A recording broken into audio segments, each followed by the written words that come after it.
Hello and welcome to my confidence commerce classes and myself Vivek Gupta. बच्चों, आज हम लोग पढ़ रहे हैं microeconomics and microeconomics का चैप्टर नंबर 2, जिसका नाम है कंज्यूमर्स इक्विलिब्रियम। कंज्यूमर्स इक्विलिब्रियम, इस चैप्टर को मैंने स्टार्ट कर दिया है। इससे पहले की वीडियो में आपने पढ़ा था इस चैप्टर से कि व्हाट इज यूटिलिटी। यूटिलिटी क्या होती है, इसके दो टाइप्स होते हैं, marginal utility and total utilities. ठीक है, और उसके बाद आपने एक लॉ पढ़ा था जो बहुत इंपॉर्टेंट था, law of diminishing marginal utility क्या होती है। ठीक है बच्चों, आज हम लोग क्या पढ़ने जा रहे हैं कि कंज्यूमर्स इक्विलिब्रियम क्या होता है, what's the meaning of consumers equilibrium, और किसी भी कंज्यूमर को इक्विलिब्रियम कब मिलता है। तो पहले ये देखिए कि कंज्यूमर्स इक्विलिब्रियम हम बोलते किससे हैं। तो देखिए इसकी मीनिंग क्या कहती है कि कंज्यूमर इक्विलिब्रियम मींस क्या होता है, it is a situation where a consumer secures maximum satisfaction. ये एक ऐसा पॉइंट होता है, एक ऐसी सिचुएशन होती है जहां पर कि कंज्यूमर को मैक्सिमम सेटिस्फैक्शन मिलता है with the minimum budget. With the minimum budget, minimum budget के अंदर रहते हुए। मिनिमम बजट का मतलब क्या हुआ, with the given level of income. With the given level of income, कि जितना हमारा बजट है उस बजट के अंदर रहते हुए हम किसी प्रोडक्ट की कितनी क्वांटिटी या कितनी यूनिट यूज करें जिससे कि हमको मैक्सिमम सेटिस्फैक्शन मिल सके, वो पॉइंट कहलाता है कंज्यूमर्स इक्विलिब्रियम। किसी भी प्रोडक्ट की हम कितनी यूनिट यूज करें जिससे कि हमको मैक्सिमम सेटिस्फैक्शन मिल पाए विद माय मिनिमम बजट। तो एक कंज्यूमर इक्विलिब्रियम पॉइंट पर तब होता है जबकि वो किसी प्रोडक्ट की उतनी यूनिट यूज करे जिससे कि उसको मैक्सिमम सेटिस्फैक्शन मिले with the given level of income, या कह सकते हैं विद द मिनिमम बजट। तो कंज्यूमर्स इक्विलिब्रियम मींस क्या हुआ, एक ऐसा पॉइंट या एक ऐसी सिचुएशन जहां तक किसी प्रोडक्ट को कंज्यूमर को यूज करना चाहिए जिससे कि उसको मैक्सिमम सेटिस्फैक्शन मिले, बट इतना ध्यान रखना with the given level of income या विद द मिनिमम बजट। देखिए इसे हम लोग एक और नाम से बोलते हैं, it is also known as point of balance. इसे हम लोग पॉइंट ऑफ बैलेंस इसलिए बोलते हैं क्योंकि ये कंजम्पशन का वो पॉइंट होता है जहां पर कंज्यूमर स्टे करना चाहता है। जहां पर कंज्यूमर स्टे करता है वो ना तो इस लेवल के बाद एक एक्स्ट्रा यूनिट यूज करना चाहेगा, ना इससे कम यूज करना चाहेगा, क्योंकि अगर वो इस पॉइंट से ज्यादा या कम यूनिट का कंजम्पशन करता है तो उसका सेटिस्फैक्शन लेवल क्या हो जाएगा, पहले से कम हो जाएगा। तो मुझे क्या चाहिए, मैक्सिमम सेटिस्फैक्शन। तो ये जो पॉइंट होता है वो हम उस पॉइंट तक अगर किसी प्रोडक्ट को कंज्यूम करते हैं तो हमको मैक्सिमम सेटिस्फैक्शन मिल पाता है। तो सिंपल वर्ड्स में कंज्यूमर इक्विलिब्रियम वर्ड का मतलब क्या हुआ, किसी भी प्रोडक्ट का कंजम्पशन करने की वो यूनिट जहां तक अगर प्रोडक्ट को कंज्यूम करें, यूज करें, तो मुझे मैक्सिमम सेटिस्फैक्शन मिल पाएगा विद मिनिमम बजट। ठीक है, अब देखिए इस कंज्यूमर इक्विलिब्रियम को हम लोग दो तरीके से डिटरमाइन कर सकते हैं। हमें किस लेवल तक किसी प्रोडक्ट को यूज करना चाहिए, इसे हम दो तरीके से एक्सप्लेन करेंगे। In case of one commodity and in case of two or more commodity. One commodity का मतलब क्या होगा कि मान लीजिए मैं कंज्यूमर हूं और मैं मार्केट से केवल एक ही प्रोडक्ट खरीदना चाहता हूं, मैं मार्केट से केवल एक ही प्रोडक्ट कंज्यूम करना चाहता हूं, तो हमें कंज्यूमर इक्विलिब्रियम कैसे मिलेगा, हम उस एक सिंगल प्रोडक्ट को हम कितनी यूनिट तक कंज्यूम करें जिससे हमको मैक्सिमम सेटिस्फैक्शन मिल पाए। और उसके बाद हम पढ़ेंगे in case of two or more commodities. तो हमारी मार्केट से हम दो या दो से ज्यादा प्रोडक्ट कंज्यूम करना चाहते हैं तो उनको हम किस यूनिट तक कंज्यूम करें जिससे मेरा मैक्सिमम सेटिस्फैक्शन लेवल हमको मिल सके। ठीक है, ये सब दो तरीके से पढ़ेंगे, in case of one commodity and in case of two or more commodities. ठीक है, पहले हम देख रहे हैं consumers equilibrium in the case of one commodity, यानी अगर कंज्यूमर केवल एक ही कमोडिटी कंज्यूम करना चाहता है तो उसे इक्विलिब्रियम कैसे मिल पाएगा, कि अगर हम एक ही कमोडिटी यूज करना चाहते हैं तो हमें मैक्सिमम सेटिस्फैक्शन हमें कहां पर मिलेगा, कैसे मिलेगा। तो पहले देखिए इसकी मीनिंग क्या कहती है। इन case of one commodity a consumer is in equilibrium at the quantity eight which the marginal utility. बच्चों, हम लोगों ने पिछले चैप्टर में पढ़ा था what's the meaning of marginal utility. तो आपने पढ़ा था मार्जिनल यूटिलिटी का मींस क्या होता है, एडिशनल यूटिलिटी। किसी प्रोडक्ट की एक एक्स्ट्रा यूनिट को कंज्यूम करने से हमें जो एडिशनल यूटिलिटी मिलती है वो क्या कहलाती है, मार्जिनल यूटिलिटी। ठीक है, तो at which the marginal utility of good X is equal to its price. Means क्या हुआ कि कोई कंज्यूमर जब एक सिंगल कमोडिटी यूज कर रहा है तो उसे उसका इक्विलिब्रियम वहां पर होगा जबकि उस प्रोडक्ट को कंज्यूम करने से मिलने वाली जो मार्जिनलिटी है उस प्रोडक्ट के प्राइस के इक्वल हो जाती है। अगर हम वन कमोडिटी यूज कर रहे हैं तो हमें उस प्रोडक्ट को वहां तक कंज्यूम करना चाहिए जबकि उस प्रोडक्ट को कंज्यूम करने से हमें जो मार्जिनलिटी मिल रही है ये मार्जिनलिटी उस प्रोडक्ट के प्राइस के इक्वल हो जाए। तो जैसे हमारी मार्जिनलिटी और प्राइस इक्वल हो जाएंगे हम उस प्रोडक्ट को यूज करना स्टॉप कर देंगे। अब उस लेवल तक हमको कंज्यूम करना चाहिए और वो लेवल कहलाएगा कंज्यूमर्स इक्विलिब्रियम। ये हम कैसे कैलकुलेट करते हैं तो देखिए मैंने इसके दो फॉर्मूले दिए कि कंज्यूमर्स इक्विलिब्रियम हम कैसे निकालेंगे। फर्स्ट फॉर्मूला कहता है MUX equal to PX। MUX का मतलब क्या हुआ मार्जिनलिटी ऑफ गुड X।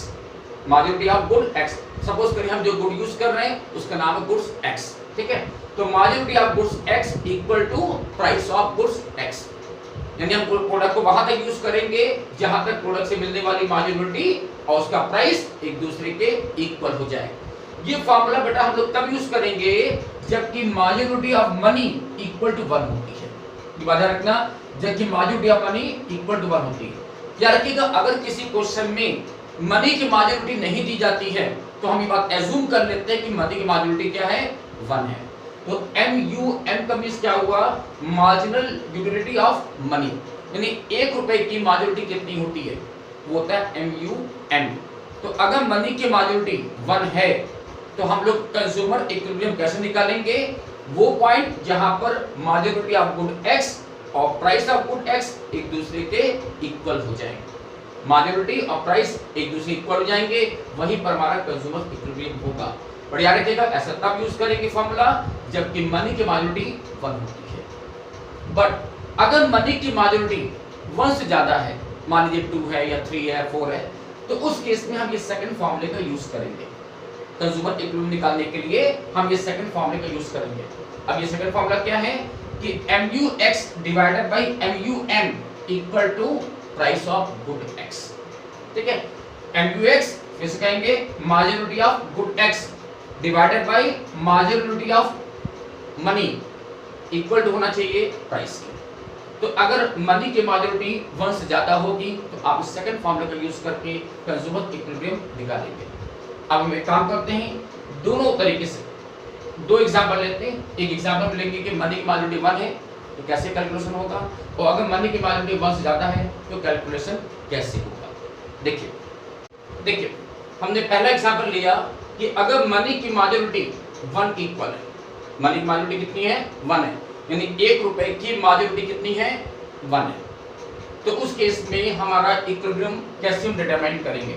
हमने एज्यूम किया कि मान लीजिए हम एक प्रोडक्ट परचेस करना चाहते हैं, एक प्रोडक्ट कंज्यूम करना चाहते हैं जिसका प्राइस कितना है 20 रुपीस का। प्राइस कितना है 20 रुपीस का। तो देखिए हम लोग ने पिछले वीडियो में पढ़ा था लॉ ऑफ डिमिनिशिंग मार्जिनलिटी, जो ये कहती है कि किसी भी प्रोडक्ट को कोई कंज्यूमर जैसे जैसे कंज्यूम करता जाता है तो वैसे वैसे उस प्रोडक्ट से मिलने वाला जो मार्जिनलिटी होता है, जो सेटिस्फैक्शन होता है, वो धीरे धीरे घटता जाता है। किसी भी प्रोडक्ट को हम जैसे यूज करते जाएंगे वैसे वैसे उस प्रोडक्ट से मिलने वाला सेटिस्फैक्शन धीरे धीरे कम होता जाता है, घटता जाता है। तो देखिए मान लीजिए हम जो क्वांटिटी यूज कर रहे हैं उसकी फर्स्ट यूनिट से हमें मार्जिनलिटी कितनी मिल रही है 100, सबसे ज्यादा मिली 100। तो जब मैंने उस प्रोडक्ट की सेकंड यूनिट यूज किया तो मार्जिनलिटी क्या होगी पहले से कम हो गई। हमने एग्जांपल लिया कितनी हो गई 80 हो गई। इसी तरह थर्ड, फोर्थ, फिफ्थ, सिक्स्थ और 7 यूनिट यूज करते जा रहे हैं तो क्या हो रहा है मार्जिनलिटी धीरे हमारी घटती जा रही है। पहले 100 थी, फिर 80, फिर 60, 40, 20, 10 एंड 5। इसी को हमने पिछले वीडियो पढ़ाया था कि लॉ ऑफ डिमिनिशिंग मार्जिनलिटी क्या कहता है कि किसी भी प्रोडक्ट को हम जैसे जैसे यूज करते जाएंगे वैसे वैसे उस प्रोडक्ट से मिलने वाला जो सेटिस्फैक्शन है, जो मार्जिनलिटी है, वो धीरे धीरे घटती जाती है। तो मेरी जो मार्जिनलिटी है वो धीरे घटती जा रही है। लेकिन जरा सोचिए प्रोडक्ट का प्राइस मैंने एज्यूम किया है कि प्रोडक्ट का प्राइस कितना है 20 रुपये पर यूनिट। ये हर यूनिट के लिए मुझे पैसा कितना देना पड़ रहा है 20 रुपीस का। तो इस एग्जांपल में हम जानना चाहते हैं मेरा इक्विलिब्रियम कहां पर होगा। हमें इस प्रोडक्ट को किस यूनिट तक यूज करें जिससे कि हमको मैक्सिमम सेटिस्फैक्शन मिल सके। तो देखिए जबकि मनी की मार्जिनलिटी 1 होती है तो उस केस में इक्विलिब्रियम का फॉर्मूला क्या होता है कि MUX इक्वल टू PX होना चाहिए, यानी प्रोडक्ट की मार्जिनलिटी और उसका प्राइस इक्वल हो जाना चाहिए। तो जरा ध्यान देखिएगा कौन सी यूनिट पर हमारा मार्जिनलिटी और प्राइस इक्वल दिख रहा है हमको, कहां पे इक्वल दिख रहा है, तो आप नोटिस करिएगा 5th यूनिट पर, 5वीं वाली यूनिट पर आप नोटिस करिएगा मेरी मार्जिनलिटी और प्राइस एक दूसरे की इक्वल हो गए। हमें इस प्रोडक्ट को यूज करने से मार्जिनलिटी कितनी मिल रही है, 20 की, जबकि प्राइस कितना देना पड़ रहा है, 20 रुपीस का ही देना पड़ रहा है। तो दैट मीन कि कंज्यूमर इस प्रोडक्ट की 5वीं यूनिट तक कंज्यूम करेगा, इसके बाद उस प्रोडक्ट को यूज करना बंद कर देगा। 5वीं यूनिट तक उसको मैक्सिमम सेटिस्फैक्शन मिल पाएगा।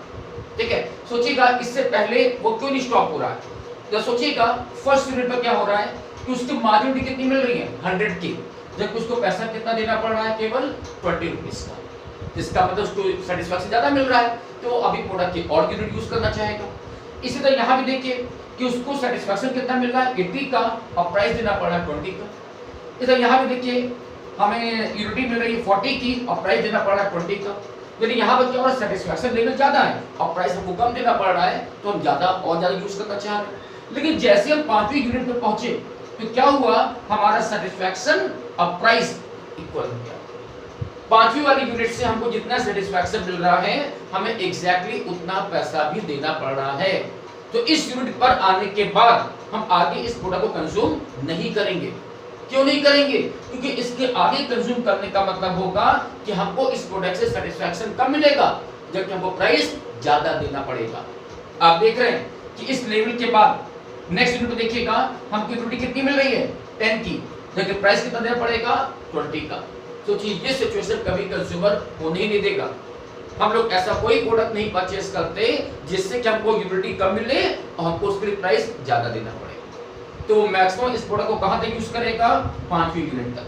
तो 5th यूनिट हमारी क्या कहलाएगी, कंज्यूमर्स इक्विलिब्रियम, कि अगर हम इसको 5th यूनिट तक यूज करेंगे तो मुझे आपको मैक्सिमम सेटिस्फैक्शन मिल सकेगा। तो ये था in case of one commodity when the MUM equal to 1 होता है। देखिए हम एक और एग्जांपल लेते हैं, और दूसरे एग्जांपल में हम ये क्या मान रहे हैं कि मान लीजिए मनी की जो मार्जिनलिटी है वो कितनी है, 2 है। हमने पिछले एग्जांपल माना था कि मनी की मार्जिनलिटी कितनी है, 1 है। देखिए अब मैं मान रहा हूं कि मनी की मार्जिनलिटी कितनी है, 2 है। बट एक बात याद रखना बच्चों कि अगर क्वेश्चन में मनी की मार्जिनलिटी नहीं दी गई है तो हमेशा मनी की मार्जिनलिटी को 1 मानिएगा।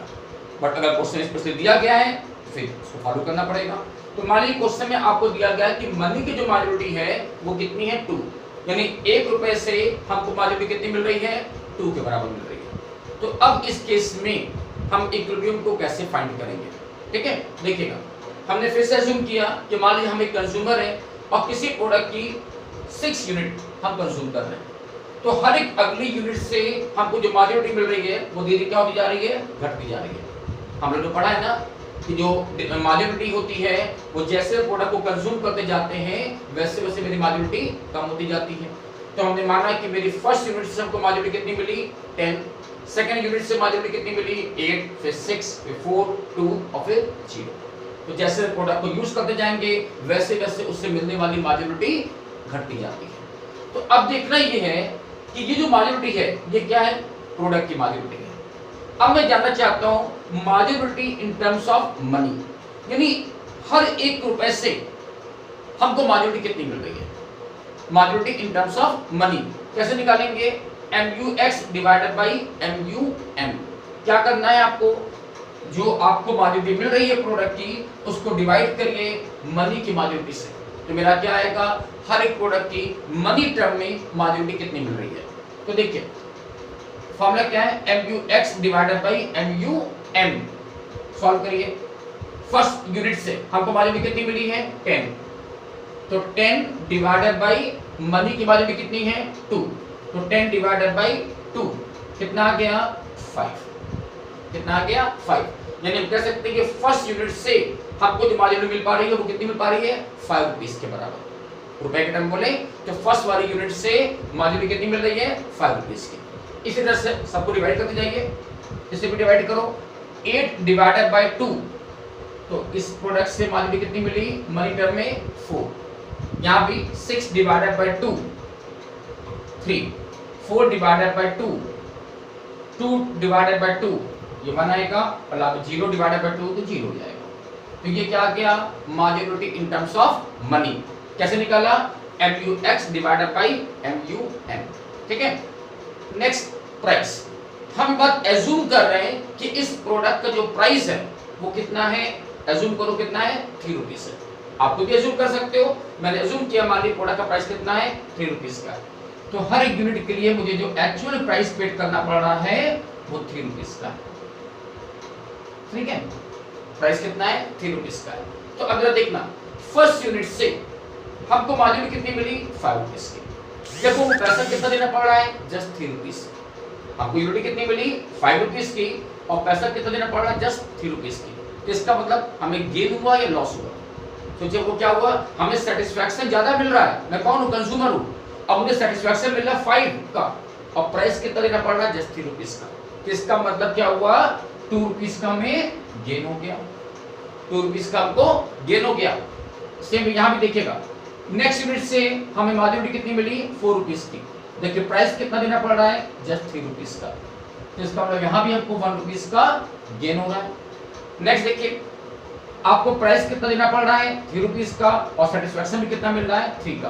तो 3 माइनस 3, तो आप कह सकते हैं इस वाली यूनिट पर हमें ना कोई गेन हुआ ना कोई लॉस हुआ। नेक्स्ट देखिए हमको यूनिट कितनी मिल रही है, सेटिस्फैक्शन कितना मिल रहा है 2 का, 2 रुपीस का और आपको प्राइस देना पड़ रहा है 3 रुपीस का। हमें सेटिस्फैक्शन मिल रहा है 2 रुपए का, लेकिन वो प्राइस देना पड़ रहा है 3 रुपीस का। इसका मतलब यहाँ पर हमें क्या हो रहा है लॉस होगा। इस वीडियो को कंज्यूम करने से हमें 1 रुपीस का लॉस हो जाएगा। कैसे लॉस हो गया कि हमको सेटिस्फैक्शन मिला कि 2 रुपए के बराबर, जबकि हमको प्राइस देना पड़ रहा है 3 रुपीस का। तो 1 रुपये हमारे लिए लॉस हो गया।